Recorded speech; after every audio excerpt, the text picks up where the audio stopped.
dan juga pemirsa di channel yang insya Allah dirahmati Allah.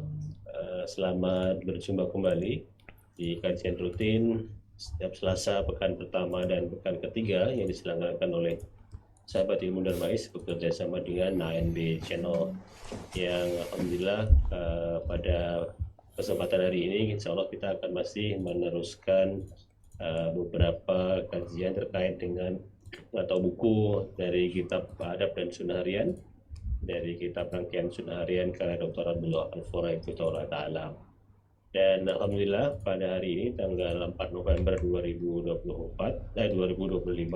insya Allah kita akan mengangkat tema tentang aneka sunnah ketika sholat yang insya Allah akan sangat bermanfaat karena bagaimana kita ketahui sholat menjadi yang agama yang akan dihitung pertama kali. Dan insya Allah pada kesempatan sore hari ini guru kita Ustadz Amin Nurbait STBA Ta'ala akan membersamai kita dalam menyiapkan materi dan alhamdulillah beliau juga sudah hadir. Sebelum dimulai, kembali kami ingatkan Bapak Ibu jamaah sekalian untuk sama-sama kembali meluruskan niat dalam hati ikhlaskan Allah untuk menuntut ilmu dan berdoa semoga Allah angkat kebodohan dalam diri kita. Kemudian juga kami berharap jamaah sekalian menyiapkan alat tulis untuk mencatat beberapa kaidah dari kajian sore hari ini. Dan insya Allah nanti setelah selesai penyampaian materi dari Ustadz akan dilanjutkan dengan diskusi terbatas. Silahkan siapkan pertanyaan terbaiknya, bisa melalui chat ataupun juga resen untuk bertanya secara langsung. Baik, untuk tidak berlama-lama, jemaah sekalian, sama-sama kita simak kajian sore hari ini dengan tema aneka sunnah ketika sholat. Pada Ustadz Abdul Mu'in Sabidullah Ta'ala, akan dimasukkan Ustadz. Barakallahu fikum. Alhamdulillah, barakallahu fikum.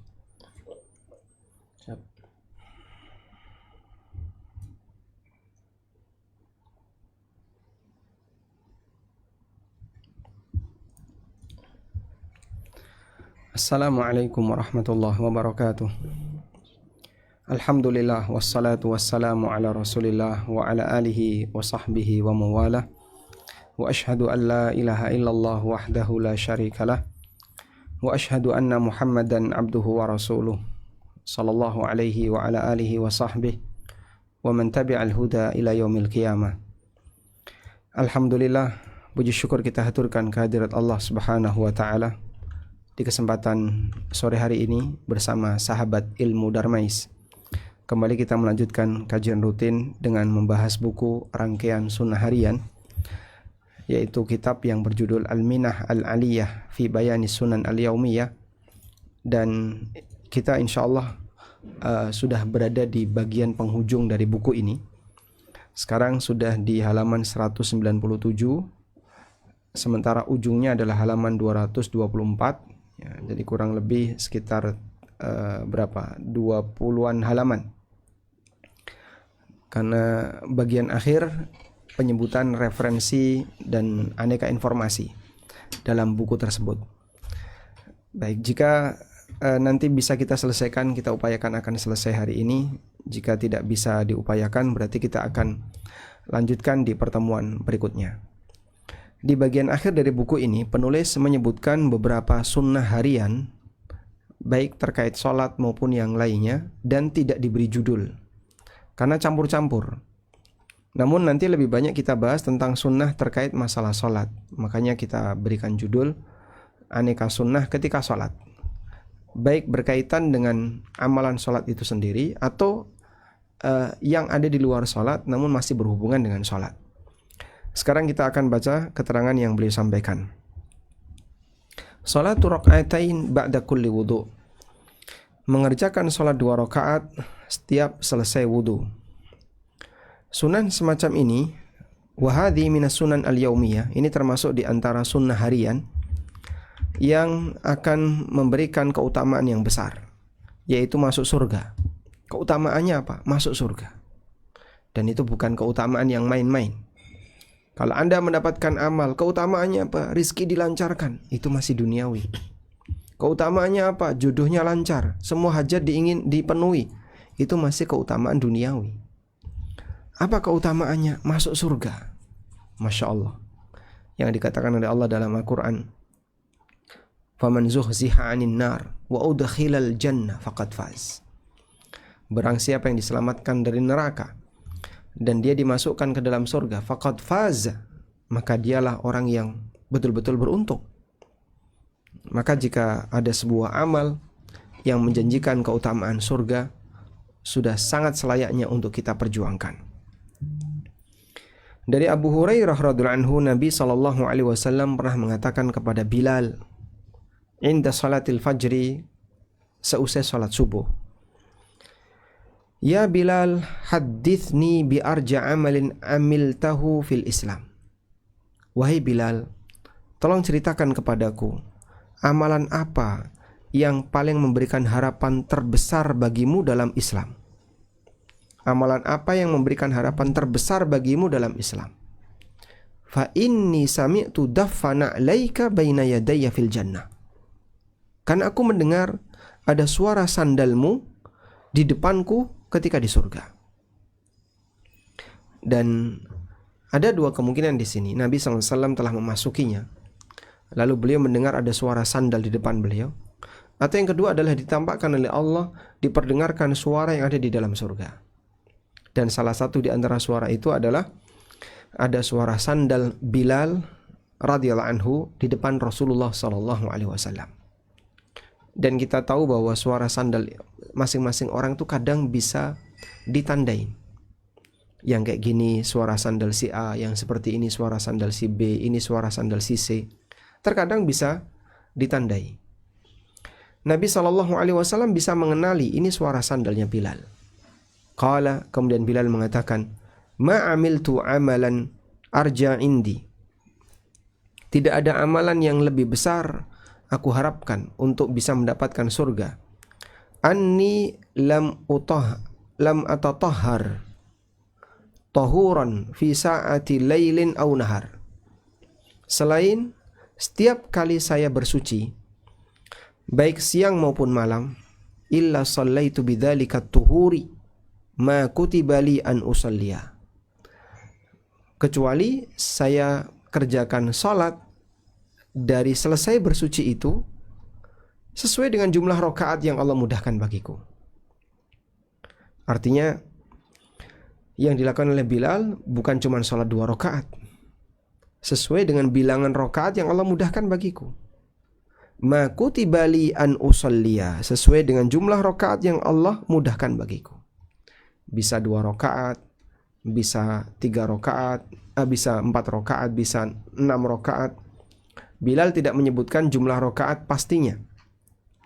Namun Bilal hanya menyebutkan sesuai dengan bilangan rakaat yang Allah mudahkan bagiku. Berapa jumlah rakaatnya yang Allah mudahkan bagi Bilal? Bilal tidak menyebutkan itu.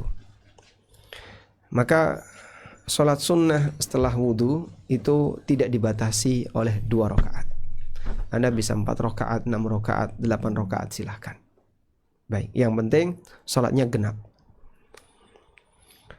Kemudian di sini makna wadaffa na'laik ay tahrika ay yakni tahrika na'laik, gerakan dari sandalmu. Dan ini menunjukkan keutamaan yang dimiliki oleh Bilal radhiyallahu anhu, di mana beliau termasuk di antara orang yang suara sandalnya sudah berada di surga. Artinya itu adalah jaminan dari Allah Subhanahu wa taala bahwasanya beliau akan masuk surga. Kemudian sedikit catatan tentang hadis seperti ini. Nabi SAW bertanya kepada Bilal tentang amalan yang dikerjakan oleh Bilal. Sementara Rasulullah SAW tidak mengetahuinya. Artinya Bilal melakukan itu atas inisiatif pribadi. Selesai bersuci, Bilal sholat atas inisiatif pribadi. Maka ini adalah dalil bahwa diperbolehkan untuk berinovasi, membuat amal yang baru yang disebut dengan bid'ah hasanah. Baik, itu kata mereka. Itu kata mereka. Dan apakah ini sebagai alasan yang bisa dibenarkan untuk mengatakan keberadaan bid'ah hasanah? Jawabannya, tentu saja ini bukan alasan yang dibenarkan. Kenapa? Karena praktek yang dilakukan oleh Bilal ini sudah dimotivasi oleh Nabi SAW dalam hadis yang lain.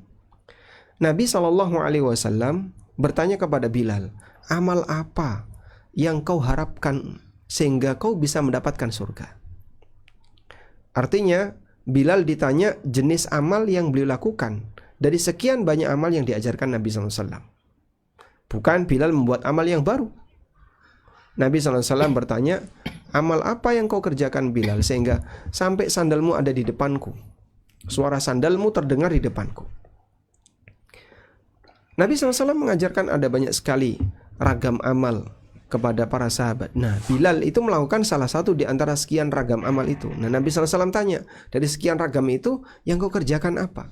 Kok sampai suara sandalmu ada di depanku? Karena sholat sunnah selesai wudhu itu dianjurkan oleh Nabi SAW.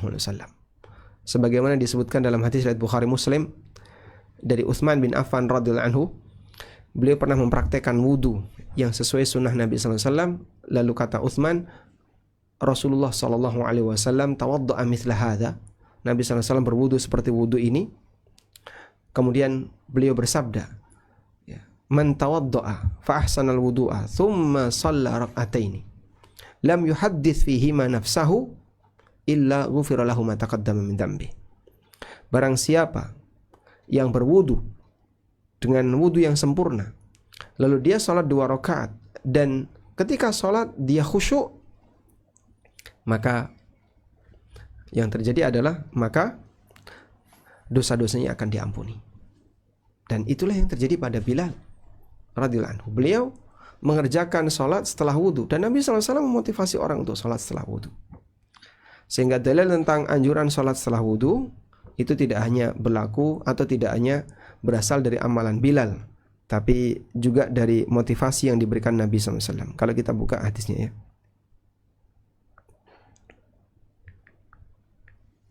Man tawadda'a mithla wudu'i hadha. Nah, ini hadisnya. Hadis ini disampaikan oleh Utsman bin Affan radhiyallahu anhu. Hadisnya riwayat Bukhari dan Muslim. Nabi SAW mempraktekkan wudu dengan sempurna. Thumma qala, lalu beliau bersabda, man tawadda'a wudu'i hadza, siapa yang berwudu dengan wudu seperti yang aku kerjakan ini. Thumma shalla rak'atain, kemudian dia salat 2 rakaat. La yuhadditsu fihi ma nafsah, dan dia tidak ngobrol dengan dirinya, artinya dia kerjakan dengan khusyuk. Ghufira lahu ma taqaddama min dzambi, maka dosa-dosanya akan diampuni. Sehingga mengerjakan salat selesai wudu itu termasuk di antara amaliyah yang dimotivasi dan dianjurkan oleh Nabi SAW. Bilal melakukan itu bukan karena Bilal melakukan hal yang baru. Baik, jadi apakah ini yang disebut dengan bid'ah hasanah? Tentu kita sepakat tidak. Karena yang dilakukan oleh Bilal bukan bid'ah, tapi praktek Bilal adalah amalan yang disunnahkan Nabi SAW. Kita lanjutkan. Selanjutnya adalah intidharus shalah, menunggu salat. Menunggu salat termasuk di antara sunnah yang memberikan keutamaan yang besar. Karena dengan menunggu salat ya'khudhu ajras salah, maka orang itu bisa mendapatkan pahala salat. Sehingga menunggu itu tergantung yang ditunggu. Orang menunggu itu tergantung yang ditunggu. Ketika dia menunggu ibadah atau menunggu ketaatan, maka insya Allah berpahala. Dan orang yang menunggu untuk ibadah, menunggu ketaatan, berarti dia dalam kondisi siaga ibadah. Sehingga sepanjang dia menunggu bernilai ibadah, bernilai pahala. Maka sepanjang dia menunggu itu bernilai ibadah. Maka orang menunggu sholat, gak ada yang sia-sia ketika dia menunggu sholat. Kok lama gak komat-komat? Anda bertahan. tapi lama sekali nggak komat-komat, silahkan Anda bertahan. Ketika Anda bertahan, dan walaupun Anda tidak sedang sholat, Anda dinilai sedang beribadah, yaitu sholat. Kenapa Pak? Karena dia nunggu sholat. Sehingga dalam posisi ketika dia menunggu ibadah, maka tidak disia-siakan oleh Allah. Sebab saat dia menunggu ibadah, berarti hakikatnya dia sedang siaga untuk beribadah. Demikianlah kondisi orang yang menunggu yang berpahala. Lain halnya ketika seseorang menunggu urusan dunia. Menunggu tapi untuk urusan dunia. Misalnya apa Pak? Menunggu yang urusan dunia. Ada banyak sekali menunggu urusan dunia. Ada orang yang ngantri hanya untuk bisa mendapatkan iPhone 17. Masya Allah, memperjuangkan iPhone 17 sampai harus ngantri mengular. Ada yang hanya untuk sepiring makanan dia harus nunggu lama. Orang yang punya hobi ngejar kuliner, datang ke tempat yang jauh, sampai di lokasi susah cari parkir, nunggu orang yang keluar parkir. Begitu sudah ada yang keluar parkir, alhamdulillah dia dapat parkir. Turun, masuk ke warung, ternyata nggak dapat tempat, mejanya penuh. Ya, terus gimana? Nunggu orang bubar, nunggu orang yang meninggalkan meja, rebutan. Oh, sana meja kosong. Oh, dia sudah ditempati orang, saling rebutan. Demikianlah bentuk menunggu untuk urusan dunia. Nah, orang rela untuk capek demi menunggu urusan dunia. Ini melelahkan. Sungguh melelahkan. Saya yakin melelahkan. Sangat melelahkan. Sampai untuk bisa mendapatkan satu kerjaan, ketika ada job fair dengan lowongan kerja sekian ribu, tapi yang daftar sekian juta. Subhanallah. Dan mereka rela untuk antri menunggu sambil bawa map demi hanya bisa ikut mendaftar kerja. Demikianlah kondisi menunggu, yang ternyata sesuatu yang ditunggu itu hanya untuk urusan dunia dan tidak ada nilainya sama sekali. Kita lanjutkan. Sekarang orang menunggu salat diberi pahala salat.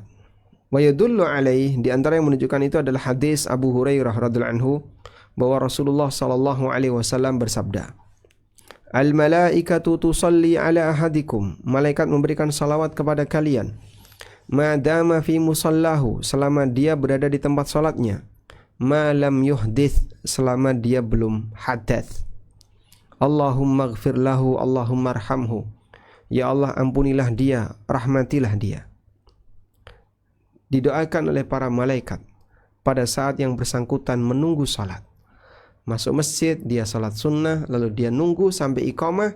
Selama dia berada di tempat salatnya dan tidak batal, didoakan oleh malaikat, Allahumma ighfir lahu, Allahumma arhamhu.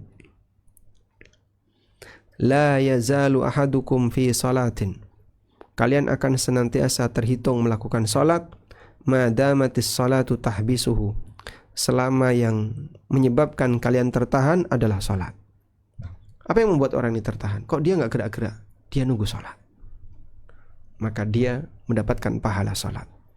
La yamna'uhu ayyanqaliba ila ahlihi illa salat. Tidak ada yang menghalanginya untuk pulang selain karena salat. Sehingga dia gak pulang-pulang. Kok gak pulang-pulang? Orangnya nunggu salat. Baik, di sini ada keterangan malam yuhdits, maknanya adalah malam ya'ti bi syai'in yang qudul wudu, selama dia tidak melakukan perbuatan yang membatalkan wudu. Dan disebutkan dalam hadis riwayat Muslim, malam yu'dhi fihi, malam yuhdits fihi,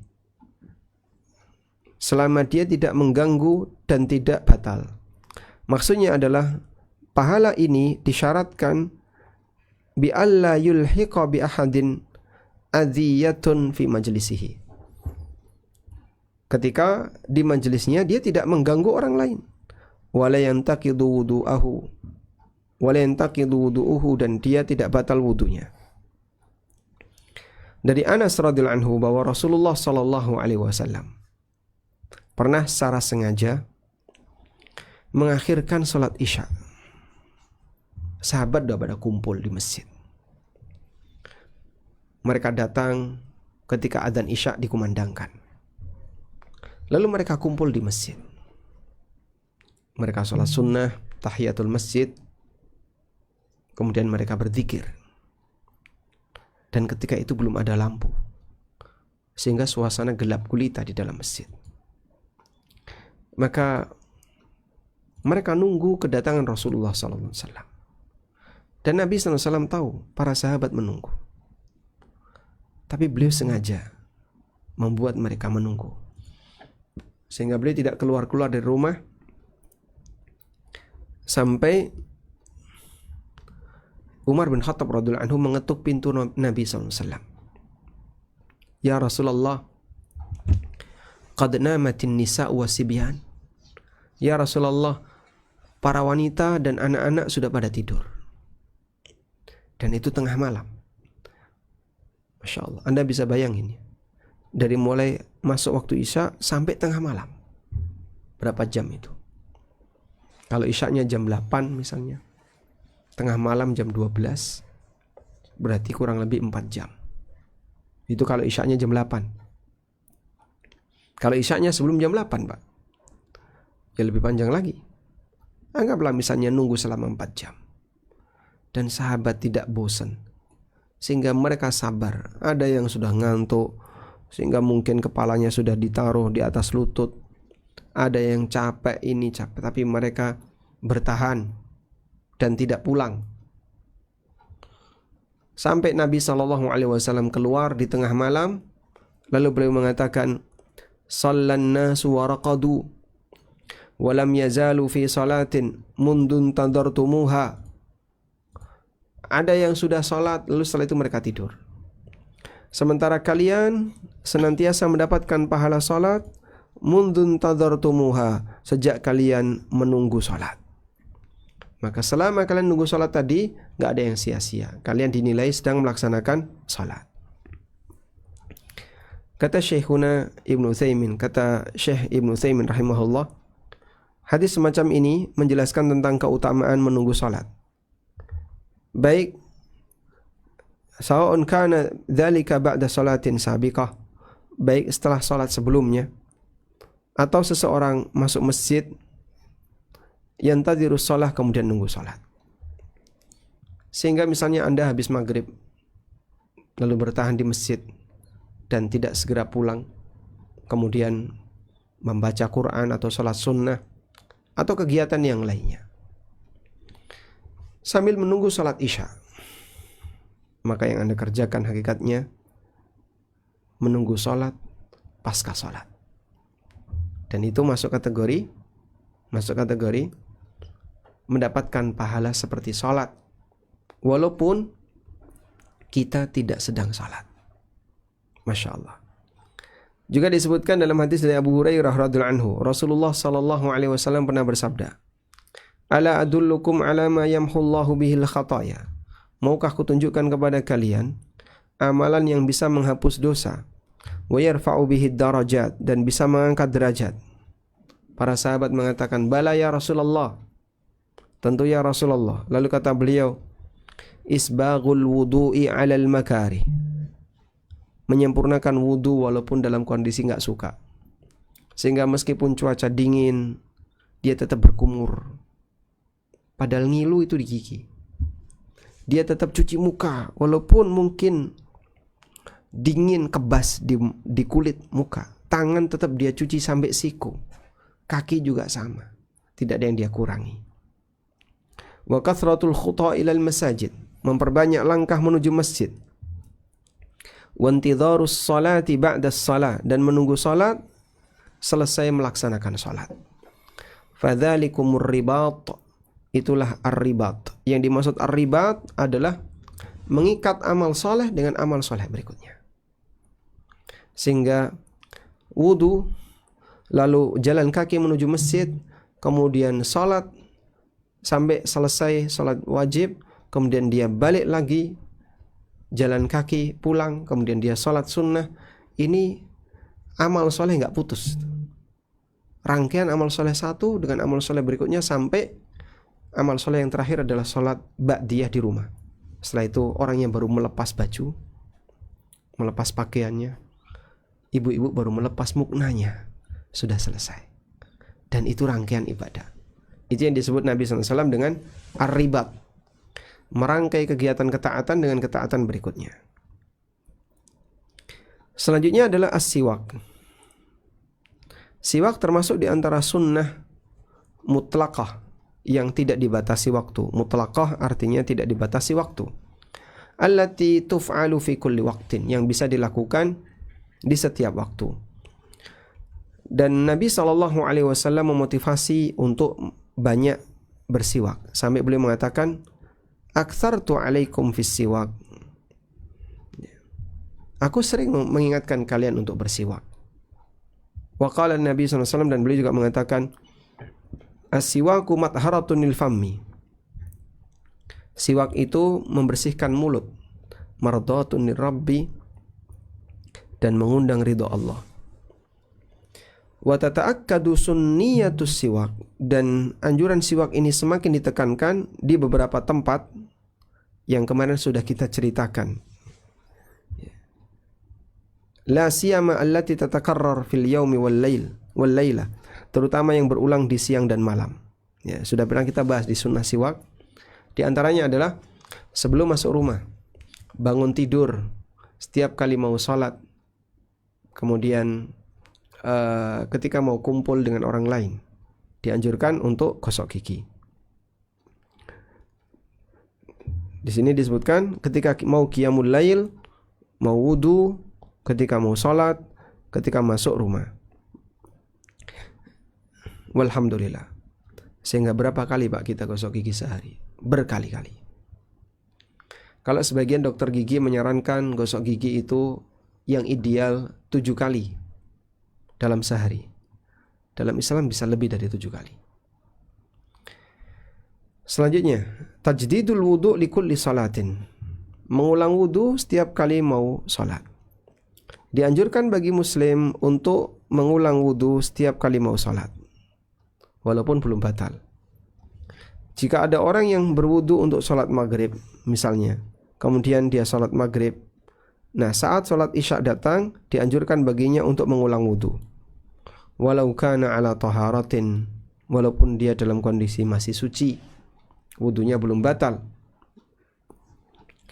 Karena yang lebih sesuai sunnah adalah mengulang wudu setiap sholat yang baru, setiap mau sholat. Di antara dalilnya adalah hadis riwayat Bukhari. Qala, di situ dikatakan, kana Nabi sallallahu alaihi wasallam yatawaddau inda kulli salatin. Nabi sallallahu alaihi wasallam berwudu setiap kali mau sholat. Jadi walaupun belum batal, berwudu. Apa Pak manfaatnya Pak? Dengan berwudu, maka saat kita membasuh muka, dosa-dosa kita berguguran. Saat kita mencuci tangan, dosa di tangan berguguran. Demikian pula ketika mencuci kaki, dosa kaki berguguran. Juga bagian dari sunnah, ayyakunal insan ala taharatin khilala yaumihi. Seseorang berusaha untuk menjaga dalam kondisi suci sepanjang harinya. Berdasarkan hadis dari Thauban radhiyallahu anhu, Nabi SAW mengatakan, wala yuhafidhu 'alal wudu'i illa mu'minun. Tidak ada yang menjaga wudu selain orang mukmin. Sehingga orang mukmin perhatian dengan yang namanya wudu, dia jaga wudu. Makanya orang yang tidak pernah sholat, dia tidak beriman. Karena nggak pernah sholat, dia nggak berwudu. Dan bagian dari tanda umat Muhammad sallallahu alaihi wasallam, kelak di yaumil qiyamah mereka akan dibangkitkan dalam keadaan belang bersinar wajah dan tangan kakinya. Min atharil wudu, disebabkan karena bekas wudu. Disebabkan bekas wudu gimana Pak? Ya karena dia dulu ketika di dunia dia berwudu, maka Allah Subhanahu wa ta'ala jadikan anggota wudunya bercahaya. Dan itu adalah tanda pengenal umat Muhammad sallallahu alaihi wasallam. Karena sebagai tanda pengenal umat Nabi Muhammad SAW, maka orang yang tidak pernah sholat bukan umat Nabi Muhammad SAW. Berikutnya adalah doa. Doa termasuk bagian dari tahqiq ra'sir risalah walubbiha, upaya untuk mewujudkan tujuan utama kenabian, yaitu tauhid. Karena ketika seorang hamba yuqbalul abdu ala rabbihi da'iyan, ketika seorang hamba berhadapan dengan Allah, da'iyan, yuqbilul abdu ala rabbihi da'iyan, seorang hamba menghadap Allah sambil berdoa, mutadarrian muniban ilaihi subhana, dipenuhi dengan harapan untuk dikabulkan, selalu nunduk di hadapan Allah, mutabarri'an min kulli syarikin, dan dia tinggalkan semua sekutu untuk Allah, wa min kulli haulin wa quwwatin illa haulahu wa quwwatahu subhana, dia lupakan segala kemampuan dan kekuatan kecuali dikembalikan kepada daya dan kekuatan Allah. Wa bihi yadzuqul abdu halawatal munajah, di saat itulah sang hamba bisa merasakan nikmatnya bermunajat. Wat tadallul wal khudu', sang hamba bisa merasakan nikmatnya merendah di hadapan Allah. Wa bihi tujlabun ni'am, sehingga bisa mendatangkan nikmat, bisa menjauhkan aneka bencana.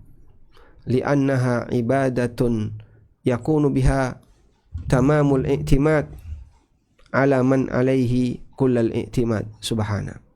Karena ini merupakan bentuk ibadah di mana orang akan bersandar dengan sempurna kepada zat yang layak untuk disandari, yaitu Allah Ta'ala subhanahu wa ta'ala. Dan manfaat yang lainnya. Dan doa ada dua, ada doa ibadah dan doa mas'alah. Saya ulang ya, ini pelajaran dasar dalam masalah tauhid. Doa ada dua, doaul ibadah dan doaul mas'alah. Doa ibadah itu apa Pak? Ya ibadah itu sendiri adalah doa. Doa itu ibadah adalah ibadah itu sendiri. Karena ibadah itu hakikatnya doa. Sebab orang yang beribadah dia punya harapan, amalnya diterima, ibadahnya diterima. Maka ibadah sendiri itu adalah doa. Doaul mas'alah, doa mas'alah adalah permohonan hamba kepada Rabbnya. Seorang minta kepada Allah A, minta B, itu namanya doa al-mas'alah. Dan pada pembahasan sunnah-sunnah sebelumnya, kita telah menyebutkan beberapa tempat yang mustajab untuk berdoa. Tataraddadu 'alal muslim, yang waktu dan tempat mustajab itu berulang-ulang datang kepada muslim fi kulli yaumin wa laila, setiap hari, setiap siang dan malam, yaitu ketika sujud di sepertiga malam yang terakhir antara adzan dan iqamah dan seterusnya. Wal maqsudu huna, intinya di sini adalah menjelaskan bayanu ma yusannu lil muslim fi'luhu, apa yang dianjurkan untuk dilakukan oleh seorang muslim jika dia mau berdoa. Di antara sunnah ketika mau berdoa adalah sebagai berikut. Nah, sekarang penulis akan membahas tentang aneka sunnah ketika berdoa. Pertama adalah ayyad'uwa wa huwa ala taharatin, berdoa dalam kondisi suci. Berdasarkan hadis Abu Musa radhiyallahu anhu diriwayatkan oleh Bukhari Muslim tentang kisah beliau bersama dengan pamannya Abu Amir radhiyallahu anhu saat diutus oleh Nabi SAW ala jaishi Autos, untuk menghadapi pasukan Autos. Wa fil hadis, dalam hadis itu, qutila Abu Amir, Abu Amir terbunuh radhiyallahu anhu.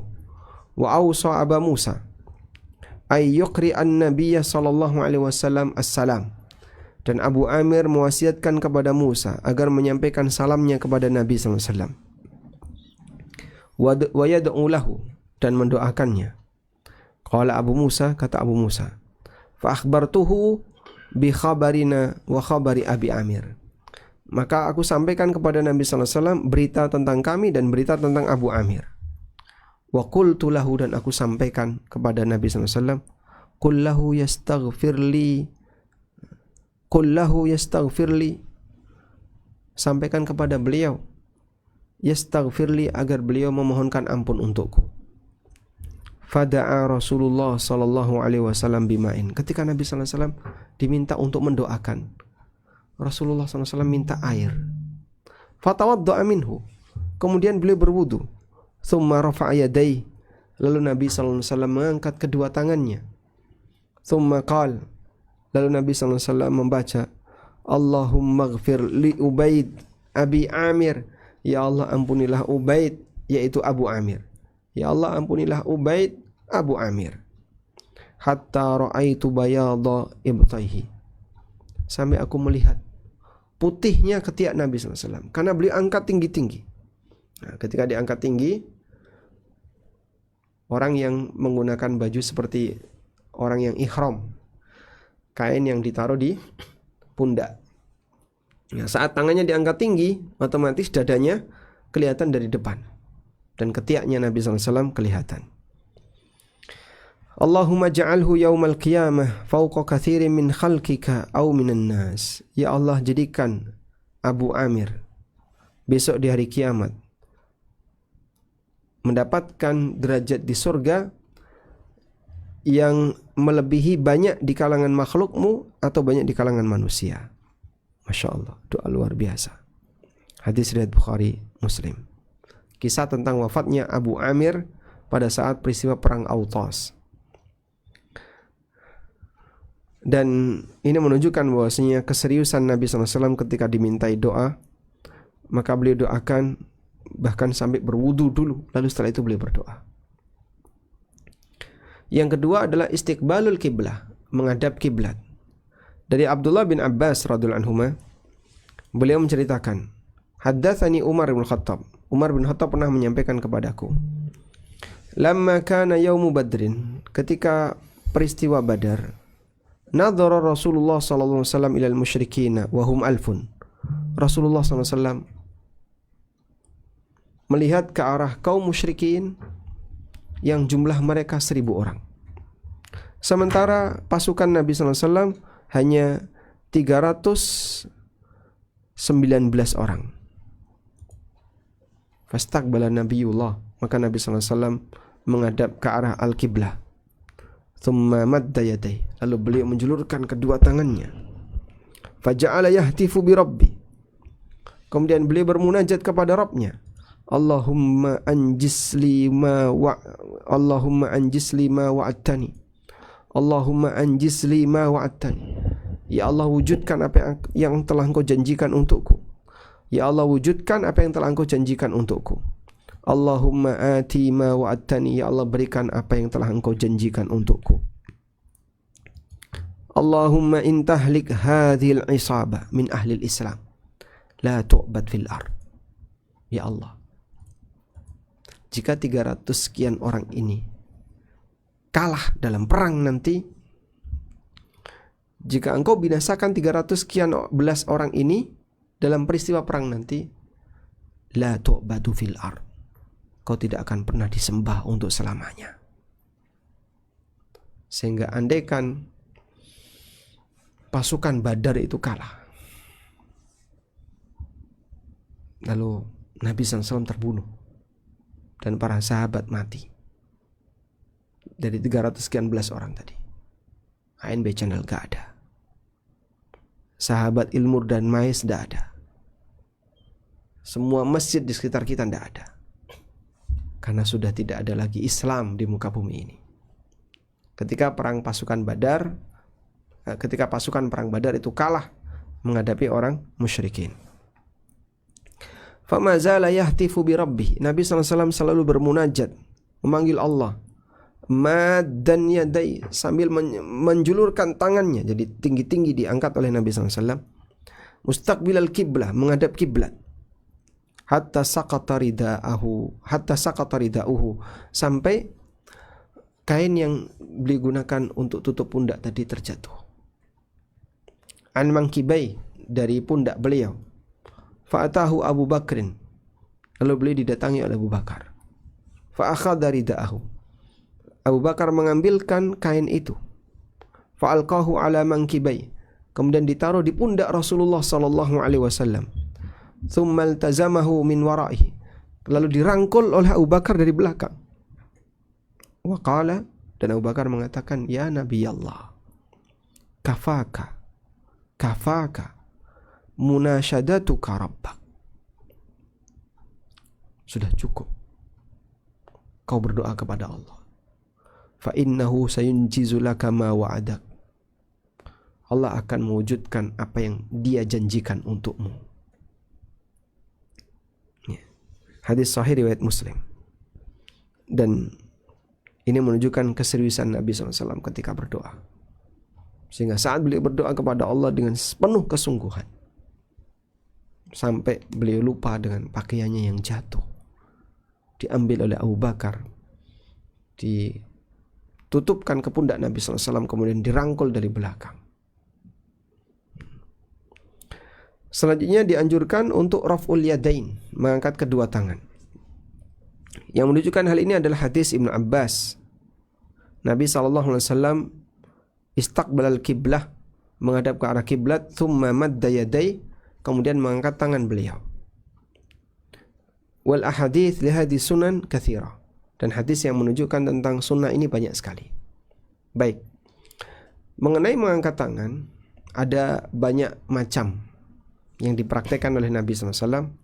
Pertama, mengangkat tangan dengan mengangkat satu jari, dan ini dilakukan ketika khutbah. Allahumma gfir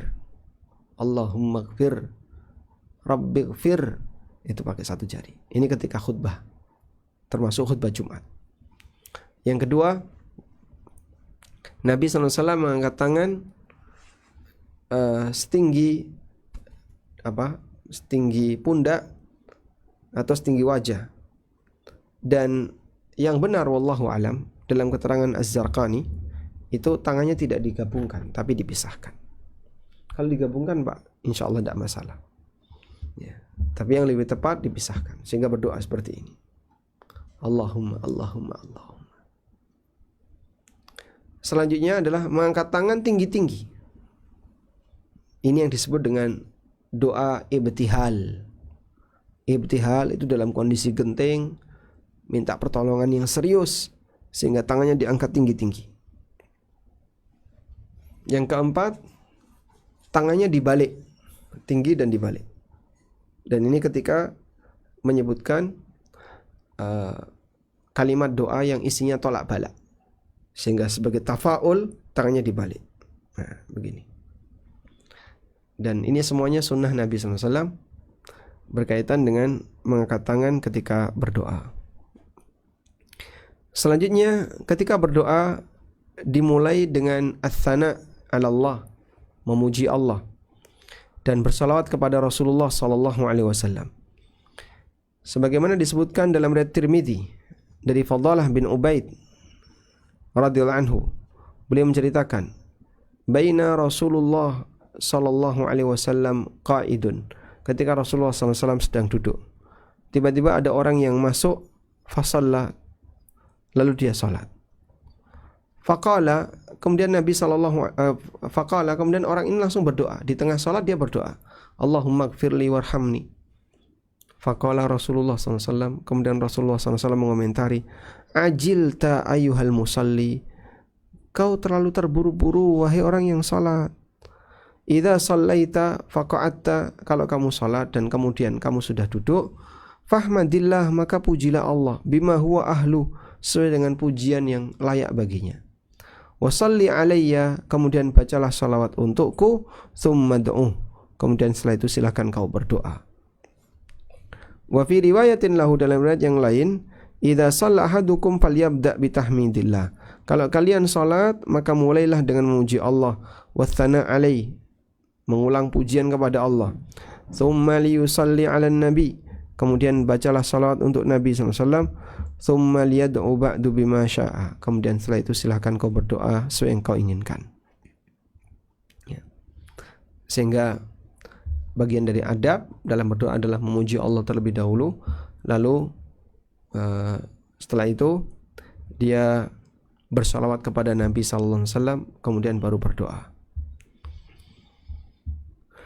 Kemudian berdoa kepada Allah dengan menggunakan Asmaul Husna. Berdasarkan firman Allah Ta'ala, walillahil asma'ul husna fad'uhu biha. Allah memiliki Asmaul Husna, maka berdoalah kalian di sana. Maksudnya adalah menggunakan Asmaul Husna. Sehingga dia bisa pilih Asma'ullah al-Husna ma yulaimu du'aahu wa yuwafiqahu, yang sejalan dengan doanya. Misalnya dia minta rizki, maka dia panggil Ya Razzaq. Dia minta Rahman, Ya Rahman. Dia minta Al-Izzah, kehormatan, Ya Aziz. Dia minta ampunan, Ya Ghafur, dan seterusnya. Sehingga dia bisa gunakan nama Allah yang sesuai dengan apa yang dia minta. Kemudian ada berikutnya dianjurkan mengulang doa. Wal ilhah fihi. Ilhah itu merengek. Merengek itu maksudnya gimana, Pak? Ya, mintanya diulang-ulang.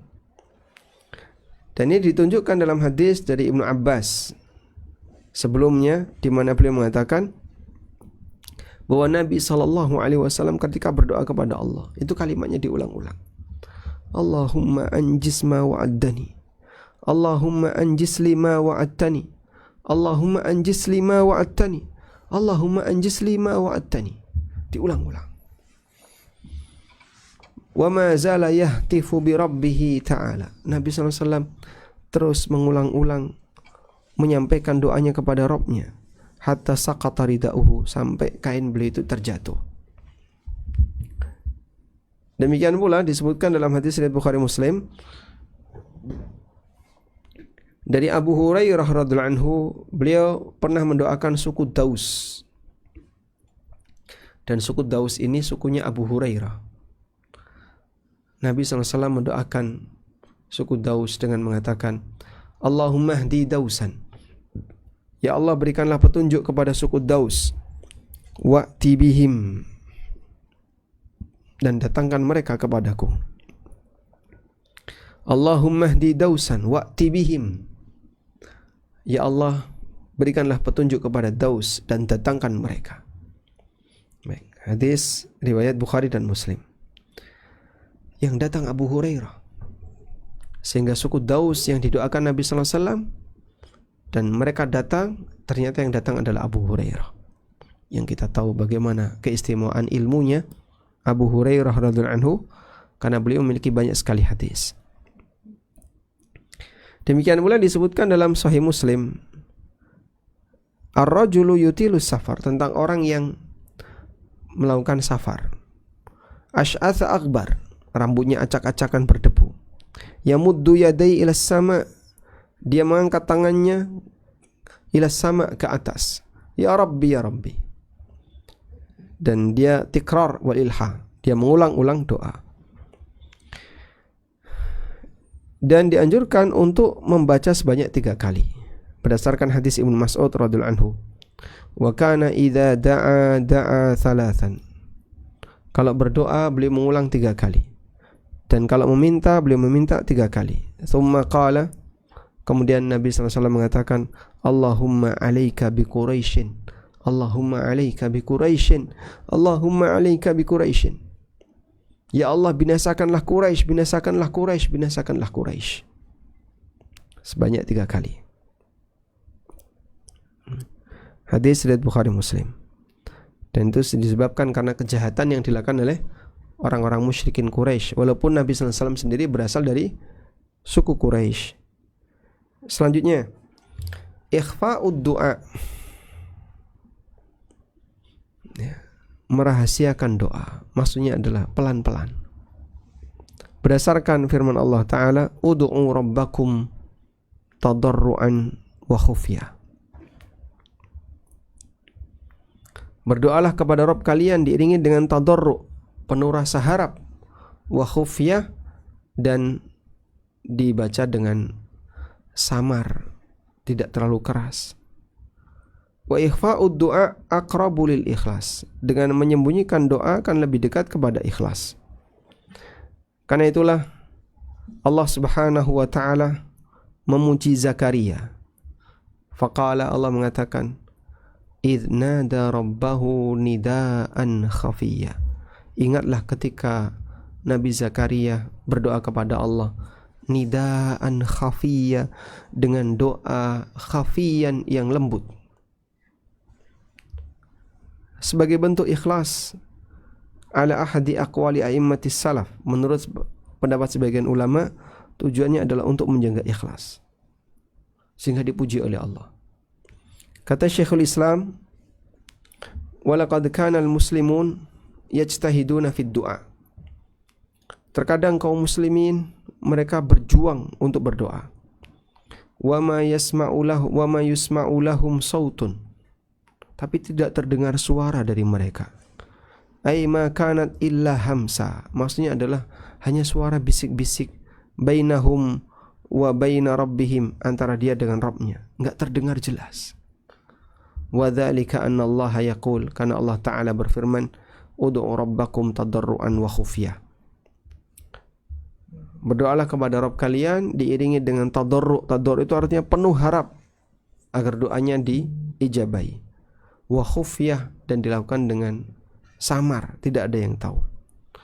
Tsumma dzakara Syekhul Islam, kemudian kata Syekhul Islam menyebutkan aneka manfaat ketika doa itu dibaca pelan, tidak dikeraskan. Yuhsinu bil muslim ayyarji'a ilaiha, ya. Sehingga baik bagi muslim ayyarji'a ilaiha, untuk mempelajari, ya, aneka manfaat-manfaat doa yang dibaca dengan pelan tadi.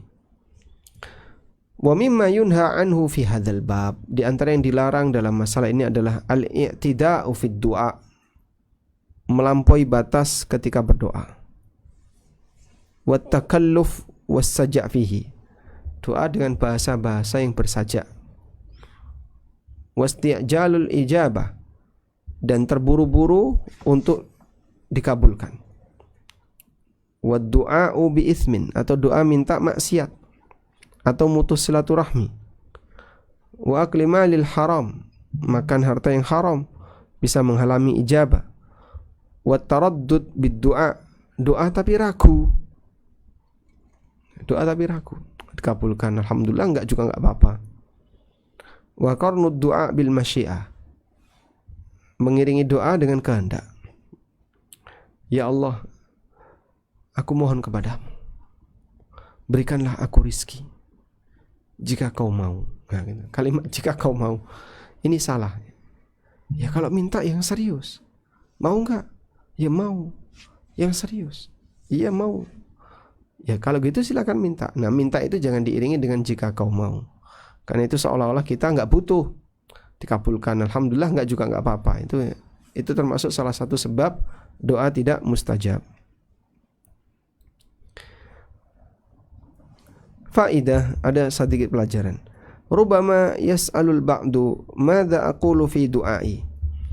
Bisa jadi ada orang yang bertanya, apa yang harus aku baca ketika aku berdoa? Jawabannya adalah ud'u ma bima turiduhu min umuri dunya wal akhirah. Silakan kau berdoa minta kebaikan urusan dunia dan akhirat.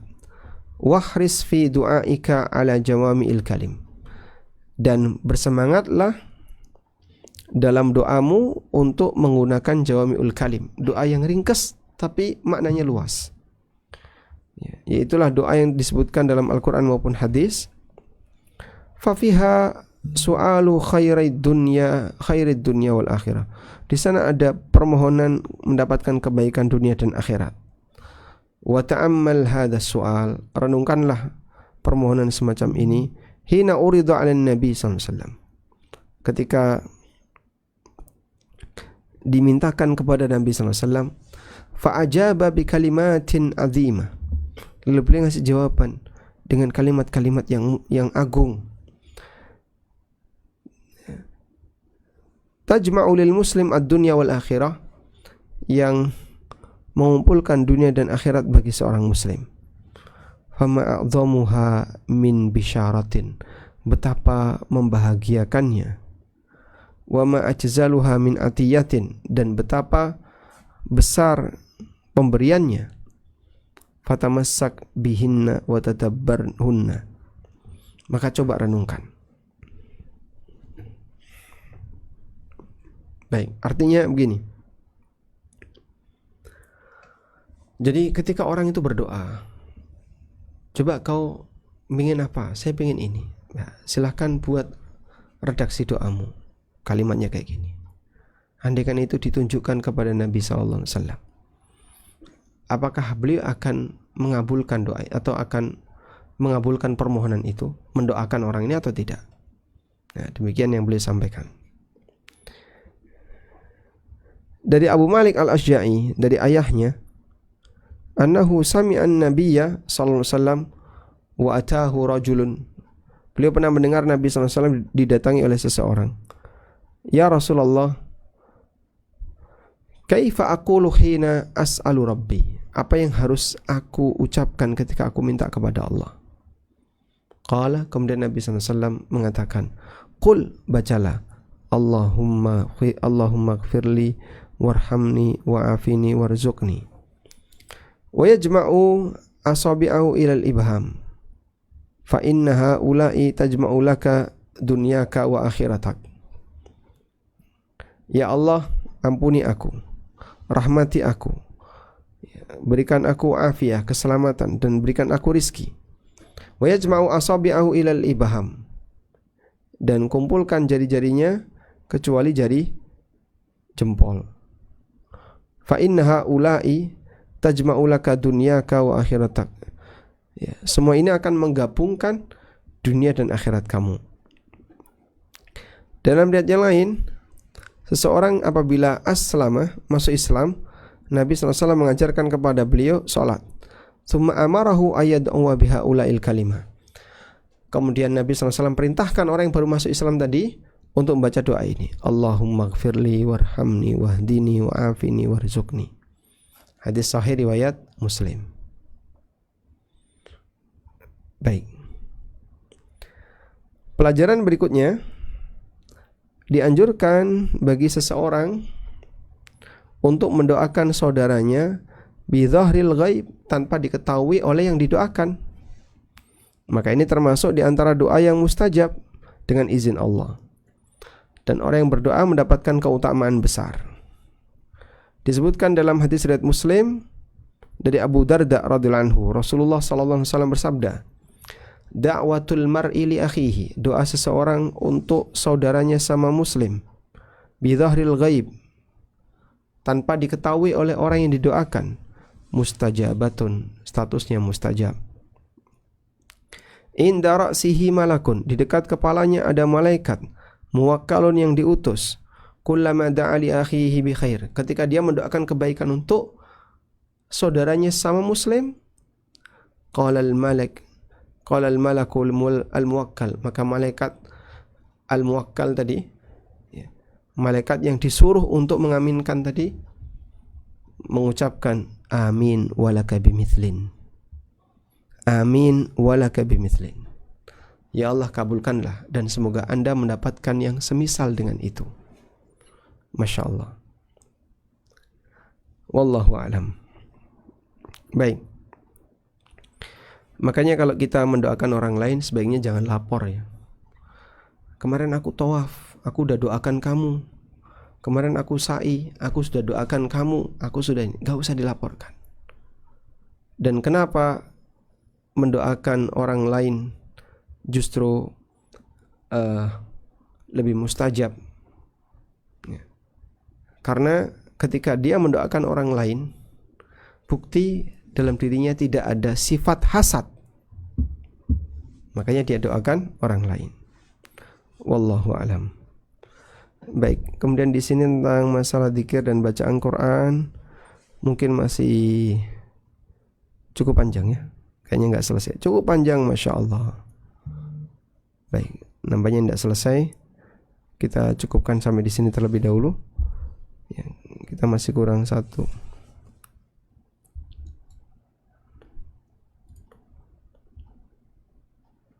Ya, kurang lebih 10 halaman insyaallah.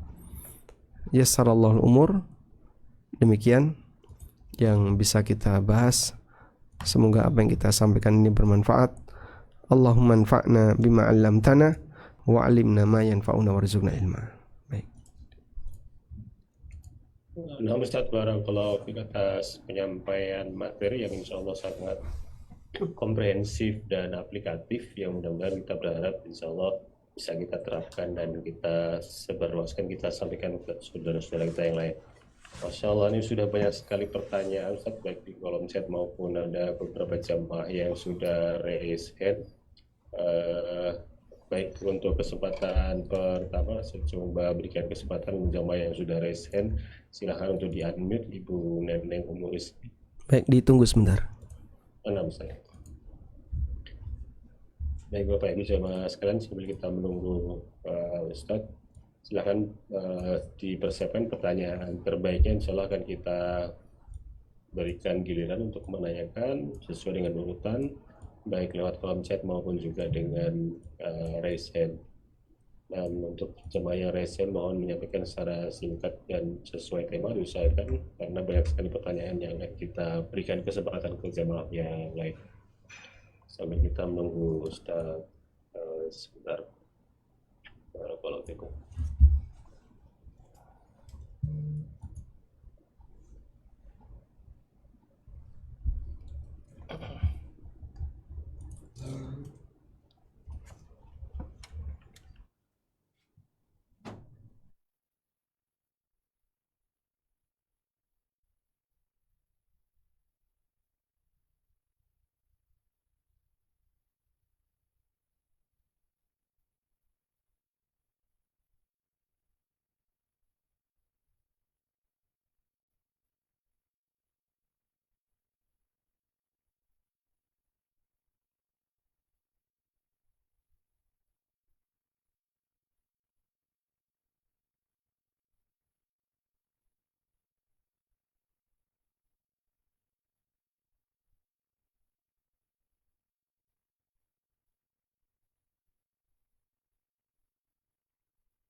Nah, silakan Ibu Neneng Umuriski. Assalamualaikum Ustaz, semoga Allah merahmati Ustaz dan keluarga. Ustaz, yang mau Ana tanyakan, saat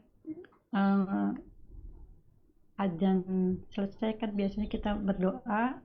Bagaimana dengan seseorang yang mau berdoa tiba-tiba ke kamar mandi, itu apakah masih bisa disambung lagi dengan tadi doa yang saat azan itu? Dan begitu juga saat sholat subuh, kan biasanya kan kita langsung berdoa, tapi kalau misalkan ke kamar mandi itu apakah masih bisa mendapat keutamaan? Kan seorang hamba itu tidak boleh bergeser sebelum dia berdoa dan berzikir pada Tuhannya. Mohon penjelasannya Ustaz, jazakallahu khairan. Baik. Ketika azan sedang dikumandangkan, tapi Anda di toilet, tidak bisa menjawab azan, maka nanti dijawab setelah keluar dari toilet. Lalu doa setelah azan dibaca setelah keluar dari toilet. Sehingga saat di toilet nggak bisa, nanti diqadha atau dibaca ketika keluar dari toilet. Yang kedua, ketika orang selesai sholat subuh, kemudian dia batal, dia ke toilet, ya putus kesempatan dia untuk mendapatkan doa dari malaikat tadi. Oleh karena itu dalam hal ini, jika yang bersangkutan batal, ya tidak mendapatkan keutamaan itu. Tapi bukan berarti zikirnya selesai waktunya. Silahkan berzikir, diselesaikan zikir pagi sebelum matahari terbit. Wallahu a'lam. Nah, barakallahu atas jawabannya Ustaz. Lanjutkan kesempatan selanjutnya Ibu Putri, silahkan di-unmute. Jazakallah khairan host. Assalamualaikum warahmatullahi wabarakatuh Ustaz. Waalaikumsalam warahmatullahi wabarakatuh. Assalamualaikum ilaikum Ustaz. Barakallahu fikum. Amin Allahumma amin. Afwan Ustaz, Ana mencicil pertanyaan dari tafsir sholat Ustaz. Bagaimana ketika kita tidak menjalankan sunnah tanawu gitu Ustadz, karena mungkin takbiratul ihramnya sudah punya pakem, kemudian iftitahnya sudah punya pakem, kemudian bacaan sujud dan rukunya juga sudah punya pakem sendiri. Apakah kurang sempurna sholatnya Ustadz atau gimana Ustadz? Karena kalau ketika nanti diubah takutnya ada yang lupa gitu Ustadz. Jazakallahu khairan wa barakallahu fiik Ustadz. Assalamualaikum warahmatullahi wabarakatuh. Waalaikumsalam warahmatullahi wabarakatuh. Di antara dampak buruk ketika orang tidak melaksanakan sunnah tanawu, dia nanti gerakannya jadi otomatis, sehingga dari dulu takbiratul ihramnya gitu-gitu aja. Kemudian duduk di antara dua sujud ya cuman itu saja, iftirash saja, dia tidak pernah ik'a misalnya. Atau sedekapnya selalu di sini, selalu di atas telapak tangan. Dia jarang masuk sampai ke mendekati siku. Kalau tidak ada variasi, biasanya akan cenderung pada gerakan otomatis. Dan gerakan otomatis itu mengurangi kualitas khusyuk. Maka kita ajarkan untuk melaksanakan sholat tanawu agar lebih berfikir. Wallahu a'lam. Nah, Ustaz, atas jawabannya, insya Allah juga sangat jelas. Silakan selanjutnya Ibu Rini Susanti, bisa di-unmute. Jazakallah khair Dr. Buana. Bismillahirrahmanirrahim. Assalamualaikum warahmatullahi wabarakatuh Ustaz. Waalaikumsalam warahmatullahi wabarakatuh. Ahsanallahu ilaikum Ustaz. Barakallahu fiik. Oke, barakallah Ustaz. Ustaz, saya membaca dalam kitab karya Imam Ibnu Qayyim al-Jauziyah di buku yang berjudul Ad-Da'u wad-Dawa', disebutkan di situ beliau menukil kalimat dari guru beliau Syekhul Islam Ibnu Taimiyah. Di kitab Ubudiyah disebutkan bahwa seorang faqih akan melawan, menolak dan menampik takdir dengan takdir. Mohon penjelasan Ustaz mengenai pernyataan ini, karena menurut bagi saya yang fakir ilmu dan amalan ini, bukankah takdir itu sudah final dari Allah, atau bagaimana Ustaz, masihkah bisa kita mengusahakannya dan tetap ikhlas? Jazakumullahu jannah firdausi ala. Assalamualaikum warahmatullahi wabarakatuh. Waalaikumsalam warahmatullahi wabarakatuh.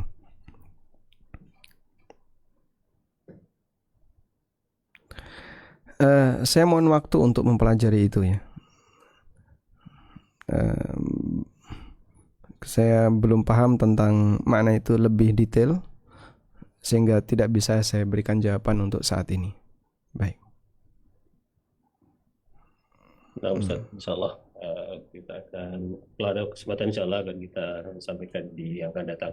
Selanjutnya sudah ada beberapa pertanyaan juga yang masuk di kolom chat, Ustaz. Yang pertama saya bacakan sesuai dengan urutan yang masuk ke saya maupun yang di kolom chat, berkaitan dengan seorang makmum yang masbuk, Ustaz. Misalnya terlambat 1 rakaat, kemudian setelah imam mengucapkan salam, makmum ini menambah 1 rakaat. 1 rakaat yang ditambah ini apakah sholat rakaat yang pertama ataukah yang keempat, Ustaz? Karena rakaat pertama berarti ada sunnah untuk membaca iftitah dan juga surat pendek, Ustaz. Barakallahu fiik.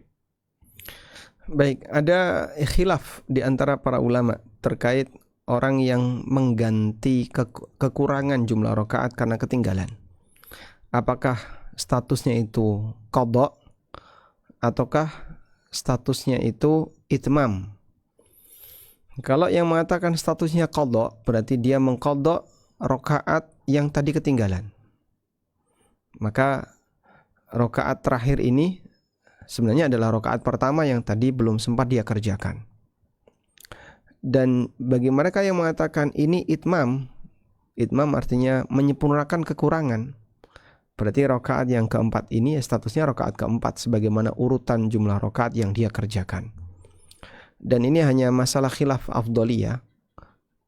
Oleh karena itu wallahu alam, baik disebut qadha maupun itmam, dua-duanya tetap melaksanakan sholat dengan sempurna. Hanya saja nanti bedanya adalah mengenai tata cara. Kalau dia berpendapat itu qadha, berarti dia sikapi sebagaimana rakaat pertama.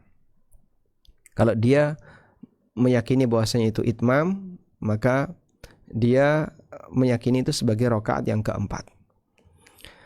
Dan memilih salah satu insya Allah tidak masalah, tapi secara pribadi saya lebih cenderung mengambil pendapat itu itmam. Karena Nabi SAW mengatakan, wa ma fatakum fa'atimmu, dan apa yang kurang dari salat kalian fa'atimmu, maka sempurnakanlah. Sehingga kita sudah ngerjakan 3 rakaat, berarti kurang berapa? Kurang 1. Nah 1 ini adalah penyempurnaan, artinya lanjutan. Sehingga yang 1 ini statusnya rakaat yang keempat. Wallahu a'lam. Nah, barakallahu fiik Ustaz. Insyaallah jelas. Sebelum kami lanjutkan, masih kami prioritaskan yang sudah resen, silahkan di-unmute Ibu Ika. Assalamualaikum warahmatullahi wabarakatuh, Ustaz. Waalaikumsalam warahmatullahi wabarakatuh. Afwan mau bertanya terkait sholat witir, Ustaz. Saya pernah mendengar jika sholat malam itu sudah, maksudnya tahajudnya itu sudah hampir-hampir ke mendekati subuh, maka akhiri dengan 1 rakaat sholat witir gitu, Ustaz. Nah itu kalau sudah mepet gitu, bacaan surat pendeknya untuk witirnya bagaimana ya Ustaz? Kalau misalnya hanya 1 rakaat, Ustaz. Syukran Ustaz, jazakallah khair. Baik. Rasulullah SAW pernah ditanya oleh seorang sahabat, kaifa salatul lail, bagaimana salat di malam hari atau qiyamul lail. Lalu Nabi SAW mengatakan, salatul laili mathna mathna, fa idza khashiya ahadukumus subha falyusalli wahidatan tutiru lahu ma qad shalla. Salat malam itu 2 rakaat, 2 rakaat. Jika kalian khawatir nabrak subuh, maka kerjakan salat 1 rakaat yang akan menjadi witir untuk semua salat yang telah dia kerjakan. Selanjutnya mengenai teknis salat 1 rakaat, ya sebagaimana salat pada umumnya, dia takbiratul ihram, kemudian dia baca doa iftitah, baca Al-Fatihah, baca surat apa? Bebas. Mau surat pendek, surat panjang, bebas. Tapi karena ini mepet subuh, berarti dia pilih yang pendek saja. Misalnya Qul huwallahu ahad. Setelah itu dia ruku dan seterusnya sampai sujud. Setelah itu tasyahud akhir, salam. Kemudian tidak perlu dikhawatirkan saat orang nabrak subuh sementara sholat witirnya belum selesai. Sehingga misalnya dia di tengah baca surat terdengar adzan subuh. Ya sudah, lanjutkan saja sampai selesai. Artinya tidak perlu dibatalkan.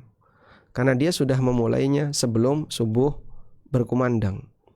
Maka walaupun dia membaca surat agak panjang, misalnya dia membaca surat Ad-Duha, baru dapat 5 ayat sudah adzan. Ya sudah, selesaikan, kemudian ruku, i'tidal dan seterusnya sampai tasyahud akhir. Wallahu a'lam. Alhamdulillah, insyaallah jelas. Barakallahu fikum. Kemudian selanjutnya masih kami lanjutkan dengan Raisen, silahkan Ibu Nurul, akan di-unmute. Silahkan di-unmute Ibu Nurul. Atau saya bacakan dulu. Oke, silakan. Assalamualaikum warahmatullahi wabarakatuh, Ustaz. Waalaikumsalam warahmatullahi wabarakatuh. Nah, izin Anda bertanya Ustaz tentang doa-doa yang diajarkan oleh Baginda Sallallahu Alaihi Wasallam. Banyak yang Anda dengar doa dari Nabi tentang mengumpulkan semua kebaikan di dunia dan di akhirat, Ustaz. Nah itu beberapa yang Anda dengar itu ada yang dari disampaikan oleh Ustadz Khalid dan yang lainnya seperti itu. Nah itu boleh tidak kita kita jalankan semuanya, kita amalkan semuanya atau salah satunya saja. Nah seperti yang Ustadz sampaikan tadi, itu sepertinya doa duduk di antara 2 sujud ya Ustadz. Nah itu boleh kita bacakan bebas atau memang sudah ditentukan saatnya untuk berdoa itu di dalam keadaan sholat saja Ustadz? Demikian Ustadz. Assalamualaikum warahmatullahi wabarakatuh. Waalaikumsalam warahmatullahi wabarakatuh. Doa yang baik yang kita baca dalam sholat boleh juga kita baca di luar sholat. Seperti Rabbighfirli warhamni wajburni warfa'ni wahdini wa'afini warzuqni, yang kita baca di antara dua sujud, atau doa-doa yang semisal yang kita baca ketika sholat, ya, boleh dibaca di luar sholat, meskipun sifatnya karena alasan kebutuhan. Ini maknanya bagus, saya butuh permohonan semacam ini, silahkan Anda baca. Kemudian ada banyak sekali doa yang diajarkan Nabi SAW untuk dibaca baik di luar sholat maupun di dalam sholat, yang sifatnya permohonan, seperti doa yang mencakup kebaikan dunia akhirat. Contohnya apa Pak? Yang diajarkan oleh Allah dalam Al-Quran, Rabbana atina fid dunya hasanah wa fil akhirati hasanah wa qina adzabannar. Ada orang yang datang kepada Anas bin Malik minta diajari doa. Lalu Anas mengajarkan doa kepada beliau, baca Rabbana atina fid dunya hasanah wa fil akhirati hasanah wa qina adzabannar. Orang itu malah protes, bukan yang kayak gini, ada nggak yang lebih serius lagi? Maka dimarahi sama Anas. Nabi SAW itu sering sekali membaca doa ini, dan aku ajarkan kepada kamu kunci kebaikan dunia dan akhirat. Kurang apa lagi? Karena dia merasa ini doa yang mainstream, yang semua orang pasti membacanya. Aku udah tahu. Ya meskipun kamu sudah tahu, buat rutin, karena itu doa yang memberikan mencakup kebaikan dunia akhirat. Atau Anda bisa membaca doa, Allahumma inni as'aluka minal khairi kulli ajilihi wa ajili ma alimtu minhu wa ma lam a'lam wa a'udzubika minasyarri kulli ajilihi wa ajili ma alimtu minhu wa ma lam a'lam. Ya Allah, aku mohon kepadamu semua kebaikan, ajilihi wa ajili, baik cepat maupun lambat, ma'alimtu minhu wa ma lam a'lam, baik yang aku tahu maupun yang tidak aku tahu, wa a'udzubika minasyarri kulli, dan aku mohon perlindungan kepadamu dari segala bentuk keburukan, ajilihi wa ajili, baik cepat maupun lambat, ma'alimtu minhu wa ma lam a'lam, baik yang aku tahu maupun yang tidak aku tahu. Seperti itu yang bisa dibaca oleh seorang muslim ketika dia ingin meminta kepada Allah Ta'ala. Atau dia bisa meminta kepada Allah menirukan doa Nabi SAW. Allahumma inni as'aluka khaira ma sa'alahu nabiyyuka Muhammadun sallallahu alaihi wasallam. Ya Allah, aku mohon kepadamu semua doa yang pernah diminta oleh nabimu Muhammad sallallahu alaihi wasallam. Masya Allah. Nabi minta apa ya Allah? Aku minta kepadamu agar aku diberi semisal dengan itu. Jadi kita tidak tahu Nabi SAW minta apa saja. Banyak sekali. Maka kita rangkum dengan satu kalimat. Allahumma inni as'aluka khaira ma sa'alahu nabiyyuka Muhammadun sallallahu alaihi wasallam. Ya Allah, aku mohon kepadamu kebaikan dari semua yang pernah diminta oleh nabimu Muhammad sallallahu alaihi wasallam. Nah, itu kan cakupannya luas sekali. Jadi dengan model-model seperti ini, maka kita memohon kepada Allah doa yang mencakup kebaikan dunia dan akhirat. Silahkan diperbanyak dalam setiap kesempatan. Wallahu a'lam. Nah, Ustaz, masih menyambung berhubungan dengan apa yang barusan dibahas, Ustaz. Bolehkah kita berdoa ketika dalam sholat pada saat memperhatikan imam membaca ayat-ayat yang berkaitan dengan surga, kemudian kita berdoa Allahumma inna nas'aluka jannah dan seterusnya, tapi masih dalam keadaan berdiri, tidak dalam keadaan sujud maupun sebelum salam, Ustaz? Insya Allah tidak masalah, ya, walaupun ulama beda pendapat apakah ini boleh di sholat wajib ataukah hanya khusus untuk sholat sunnah. Karena yang dipraktikkan Nabi SAW itu di sholat qiyamul lail, sehingga saat ketemu ayat surga beliau meminta kepada Allah surga, ketemu ayat neraka beliau berlindung dari neraka, dilakukan oleh beliau ketika qiyamul lail, sebagaimana keterangan yang disampaikan oleh Ibnu Mas'ud radhiyallahu anhu. Namun ada kaidah yang menyebutkan ma thabata fin nafilah thabata fil fardi. Yang berlaku dalam salat sunnah juga berlaku dalam salat wajib. Tapi wallahu alam yang lebih mendekati, karena tidak kami jumpai adanya riwayat Nabi SAW melakukan yang sama dalam sholat wajib. Padahal beliau melakukan sholat wajib berkali-kali dengan para sahabat. Tapi seperti ini enggak lazim beliau lakukan ketika sholat wajib. Maka selayaknya kita hanya kerjakan saat sholat sunnah. Sehingga Anda kalau qiyamul lail pas Ramadan misalnya, lalu imam membaca surat tertentu, ketemu dengan ayat surga, ketemu dengan ayat neraka, Anda bisa iringi dengan memohon surga atau berlindung dari neraka. Wallahu alam. Nah, alhamdulillah, insyaallah jelas. Masih kami kembalikan ke jamaah yang sudah raise hand. Silakan Ibu Ferawati untuk di-unmute. Silakan. Mohon singkat karena masih banyak sekali pertanyaan.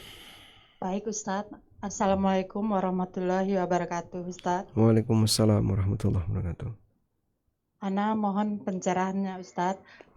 Kalau bagi perempuan, kalau sholat sunnah fajar itu batasnya sampai apa ya Ustadz? Soalnya Ana kan kadang nggak kedengaran suara azan Ustadz. Pas dilihat di aplikasi azan, sudah 15 menit yang lalu. Apakah masih boleh melaksanakannya Ustadz? Jazakallahu khairan Ustadz. Waalaikumsalam warahmatullahi wabarakatuh. Waalaikumsalam warahmatullahi wabarakatuh. Bagi wanita yang sholat di rumah, tidak sholat di masjid, maka qobliyah subuh dimulai sejak masuk waktu subuh, dan indikatornya adalah sudah adzan subuh, sampai Anda melaksanakan sholat wajib subuh. Walaupun ternyata qomatnya sudah setengah jam yang lalu. Misalnya suami Anda pulang dari masjid, Anda belum sholat subuh. Loh, baru tahu kalau sudah selesai subuh. Ya ini sudah setengah jam yang lalu qomatnya, udah selesai sholat, udah pulang. Lalu Anda belum qobliyah subuh, maka silahkan Anda kerjakan qobliyah subuh dan kemudian sholat wajib subuh. Sehingga batasnya dari adzan sampai Anda mengerjakan sholat wajib, tidak bergantung dengan yang ada di masjid, karena Anda tidak di masjid. Wallahu alam. Nah, Ustaz Barakallahu selanjutnya masih jamaah yang raise hand. Terakhir mungkin sebelum ke kolom chat banyak sekali. Silakan Ibu Yulismar di unmute. Ya, Assalamualaikum Ustaz. Waalaikumsalam warahmatullahi. Ya, yang saya ingin tanyakan mengenai sholat sunat hajat. Sholat sunat hajat setelah 2 rakaat, Assalamualaikum. Setelah itu membaca istighfar 100 kali dan selawat kepada Nabi 100 kali. Itu dan setelah itu sujud apa yang permohonan akan diminta. Itu sebaiknya salat sunat hajat itu rutin dilakukan apa bagaimana Ustaz? Ibu dapat dari mana yang seperti itu? Maaf, peselai lagi megang susu. Ya? Ada tuntunan sholat lengkap itu? Saya belum tahu. Mungkin nanti bisa difotokan judul bukunya, kemudian teksnya, dan diserahkan ke panitia agar bisa kita pelajari ya, apakah ada model yang seperti itu. Iya, ini bukunya sebenarnya udah lama terbit kayaknya nih. Iya, nanti bisa diserahkan difotokan aja ke panitia. Okay. Sampulnya gitu Ustaz ya. Sampulnya, kemudian isi teks tadi yang mengajarkan sholat hajat ya. tadi. Siap. Ya boleh Ustaz, boleh. Ya, terima kasih Ustaz. Barakallahu fiik. Barakallahu fiik. Alhamdulillah, insyaallah sudah selesai ya. Tapi ada banyak sekali yang chat sekarang Ustaz. Izin saya bacakan satu persatu. Bismillah Ustaz, bagaimana sikap kita saat bermakmum dengan imam yang membaca doa kunut saat sholat subuh?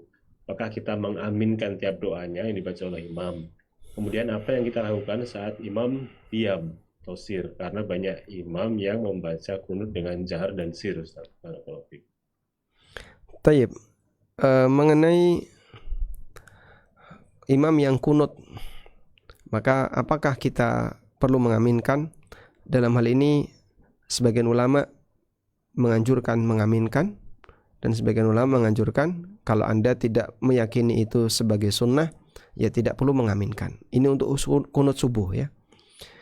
Sehingga dalam hal ini jika beda pendapat antara imam dan makmum, imamnya kunut, makmumnya tidak kunut, maka saat imam kunut, bagaimana sikap makmum? Ya, kalau dia mau ikut imam silahkan ikut kunut, kalau enggak dia boleh tidak ikut kunut. Wallahu alam. Dan dalam hal ini al-amru wasi', ya, kondisinya cukup longgar karena ikhtilafnya ikhtilaf ijtihadiyah, sehingga mau kunut nggak usah ribut, ya. Yang penting adalah Anda kerjakan sholat dengan tumakninah, dan kalaupun tidak kunut ya tidak perlu untuk dikritisi. Yang kunut juga tidak dikritisi. Kalau diskusi silahkan untuk menentukan mana yang lebih kuat. Tapi kalau saling menyerang, ya jelas ini hal yang tidak diperbolehkan. Maka kemarin sempat viral ada teman-teman yang menyebarkan poster, ya, masjid yang sesuai sunnah, tidak kunut subuh. Nah ini kayak gini nggak boleh nih. Kok bisa kamu menegaskan bahwa ciri tidak sesuai sunnah adalah kunut subuh? Padahal itu masih di ranah khilaf. Karena yang kunut meyakini ini sunnah. Dan itu mazhab Malikiyah dan mazhab Syafi'iyah. Ya, kalaupun kamu tidak kunut, ya itu pendapat kamu. Sebagaimana menurut yang tidak kunut sunnah. Ya, saya secara pribadi tidak kunut ketika subuh. Dan saya meyakini yang lebih sesuai sunnah tidak kunut. Tapi ketika kita bermakmum perlu mengaminkan atau tidak? Nah, ada dua pendapat tadi. Wallahu a'lam. Nah, Ustaz, barakallahu fiik. Saya lanjutkan, Ustaz, berhubungan dengan Assalamualaikum Ustaz, berhubungan dengan Waalaikumsalam warahmatullahi. Ustaz, setelah zikir selepas sholat wajib, apakah boleh berdoa setelahnya, Ustaz? Barakallahu fiik.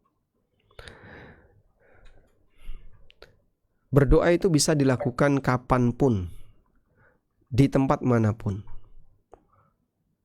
Karena orang berdoa tidak dibatasi waktu dan tempat, kecuali di tempat yang terlarang. Kalau itu semua kalimat Allah tidak dibaca, ya, misalnya di toilet, ya. Sehingga berdoa bisa dilakukan kapanpun, dimanapun, tidak dibatasi waktu dan tempat.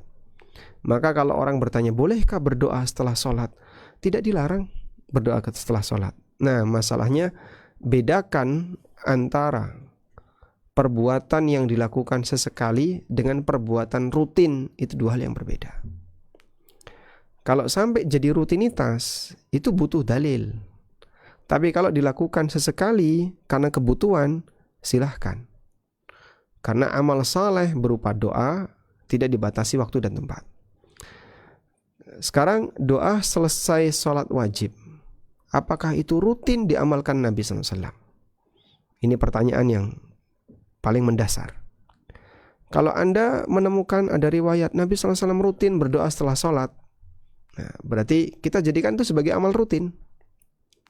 Kalau tidak, maka kita tidak jadikan itu sebagai amal rutin.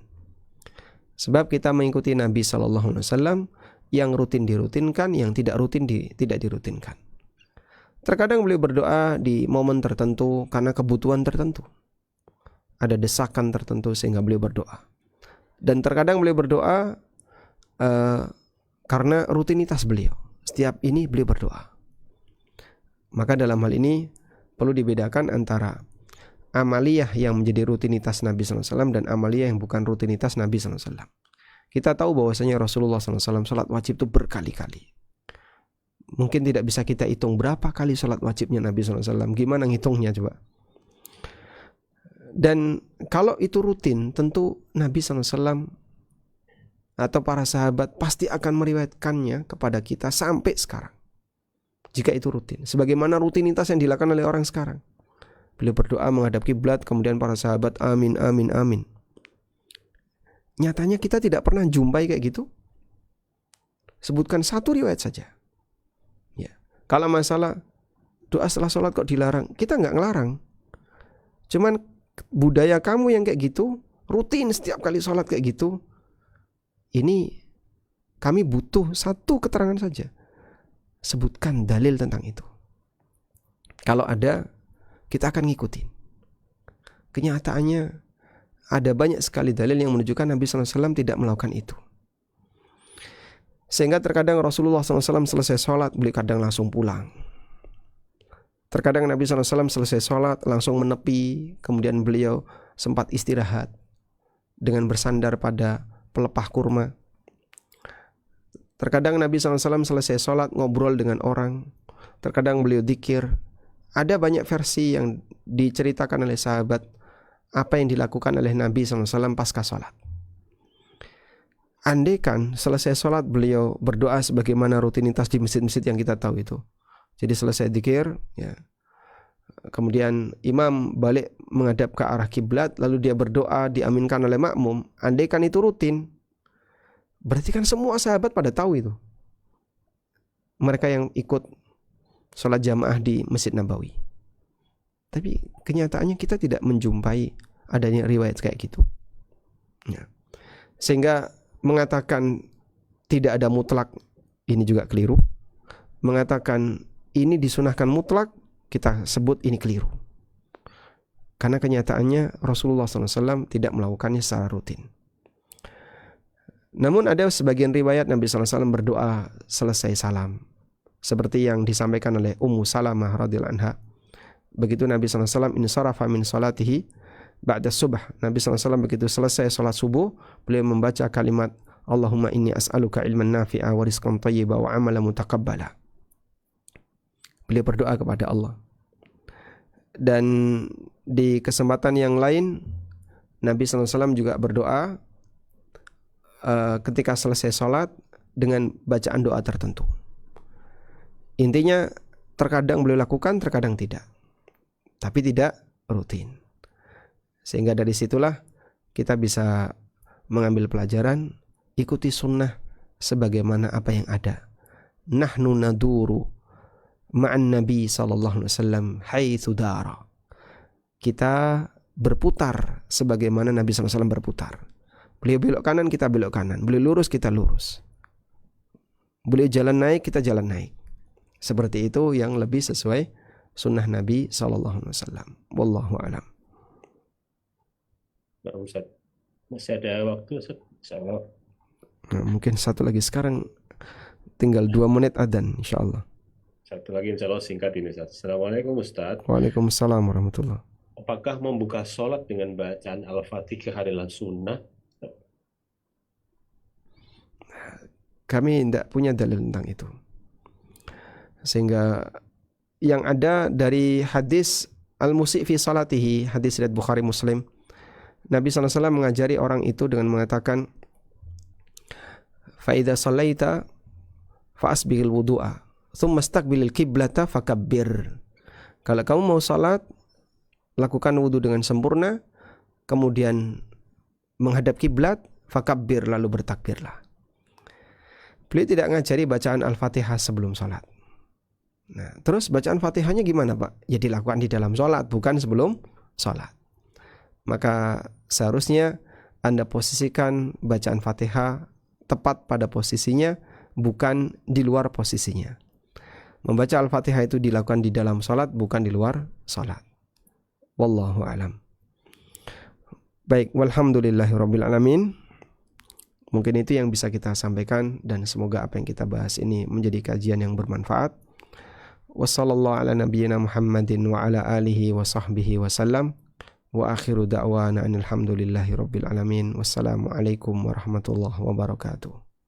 Waalaikumsalam warahmatullahi wabarakatuh. Alhamdulillah rabbil alamin. Barakallahu fikum.